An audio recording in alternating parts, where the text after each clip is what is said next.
Hello everyone, welcome back to another video. It's been a while since I actually made a review of the depths. We are going to take a look at Tonnage War. This is the first ever video of this solo print and play game. This is also a vassal module. If you don't know what vassal is, many of you war gaming and geeks alike, for example, that's an abbreviation by the way, it's not a label like geek, but I found this, believe it or not, a few years ago and went under my radar, hence the name Tonnage War, and I printed it out a few days ago and I can't wait to play it. So, anyway, let's cue the intro.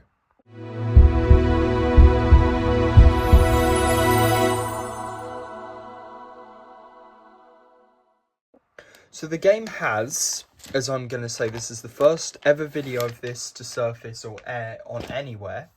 Here are the counters, okay, so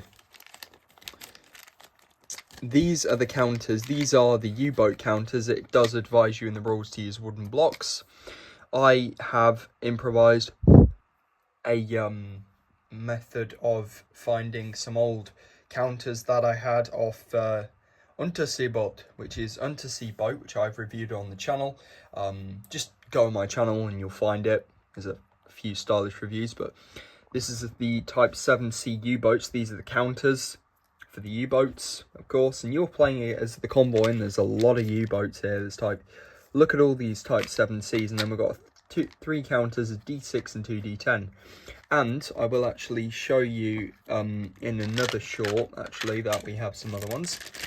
In the game, there is all of these. I'm not even joking. All of these counters are all ships and planes. So there's just so many of them. So for example, where to skin CO means Corvette. 10V, I don't know what that means yet. I still need to find that out. So you've got Corvettes, you have aircraft, for example, Swordfish. We have, I want to show you something different. Oh yeah, we've got DD destroyers, and each one of these counters goes towards a scenario in the game. Speaking of scenarios, let's get into those. There are over 8 different scenarios in the game, and this is what they look like, okay? So here we have Sydney 7, 17th of October 1940, slow convoy, 15 tons, begin at 0800, it's day 1. These are the forces you'll need: Scarborough, Fowey and Bluebell, and these are not made up. I looked up every single one of the ships and they do actually exist. And then you've got reinforcements, D6 stragglers, I still need to know what that means, and then you've got a table here. And then when you do that, this is the turn track, so you begin at 0800 and you end at 1600 on day 3, and then you've got a little tally here if you really want to use that, but I'm not really going to use those, okay? That's scenario 1, okay? And then you've got scenario 2, which is slow convoy 48, 22 tons, and there's more forces and such, and these change as well. And actually here's a little thing about the campaigns and stuff you do, so you could play this as a campaign. These are the reinforcements, and low visibility and high visibility, and you're playing as a convoy. By the way, guys, you're not playing as the U-boat, you're playing as the convoy. Outbound North 115, and these are all real convoys, alright? Really cool. I'm not going to go through every single one in detail, but you've got that. We've got slow convoy 104, and then of course you have slow convoy 107, but the most famous one that I know, it's not Outbound North, it's Halifax. You've got 2 of those, 231, 237. Now, as well as that, you actually have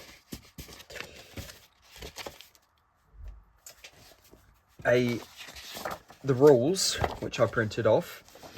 The rules are roughly 10 pages long. No, they're not. They're definitely longer than that, because it was buggered to print out. 11, I think 12 pages long, and the rules, they are very well laid out. Focus, please. I don't know why my camera's not focusing. Sorry about that. But it's a solitaire game, all right? You've got components, and it tells you to use wooden blocks. You'll need a 20-sided die, which we do actually have now. A 6-sided die, a D6, and scenario cards. And then it tells you how to play. And this is the revised edition. The first edition of the game came out in 2011, 2012. So in the rules, we have escort attack phase, U-boat movement phase, second escort attack, object of the game, placement and movement. Of course, this is a very interesting game. Daylight submerged attacks, just different things that I just love when it comes to solo gaming. And then, of course, you've got a D20 probability table. Hence, there as well. So now, let's have a look at the map. This is the map. Okay, this is what you're playing the game on. It does advise you to print 4 of these off to make a table, but for purposes of the game, I don't do that. So here we've got the movement modifiers, the escort detection, enter outer zone, S and F. S means 8, F means fast, slow, fast, convoy evaded this day, and then you've got your turns, you've got all the day 6, hour, and then you've got the initial. And then U-boats to enter, so for example, you'll see how many U-boats are in a scenario, and you'll place the U-boats to enter there, and then when they've entered, depending on the movement, the U-boats are going to come close to your convoy, and they're going to be attacking from different attack zones. Snowflake, I actually thought was just an abbreviation for something in the game. It's actually a ship, and it did actually exist. You've got stragglers, slow and fast, and then you've got decoy and evading, so you can put decoys in as a key, outer, OZ, inner, IZ, attack, AZ, and convoy. Yep, it tells you the things you need. Escort detection, really cool, and it's not double-sided. And then you've got your attack sectors. So you will be setting up your convoy in different zones, which is really cool. If I do get this wrong, let me know in the comments below, but I'm just going to go long as I know. But yeah, and your convoy can go there. And depending on how many ships you lose, well, let's hope you don't, but the U-boats can use their deck guns. Some of them have flak, some of them have, what is it?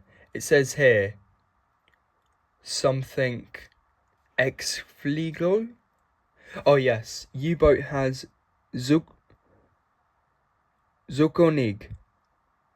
Konig's actually a name of a German battleship, hence the name, you know, Konig. That is actually a torpedo that the Germans used, you know, FATs, fast torpedoes.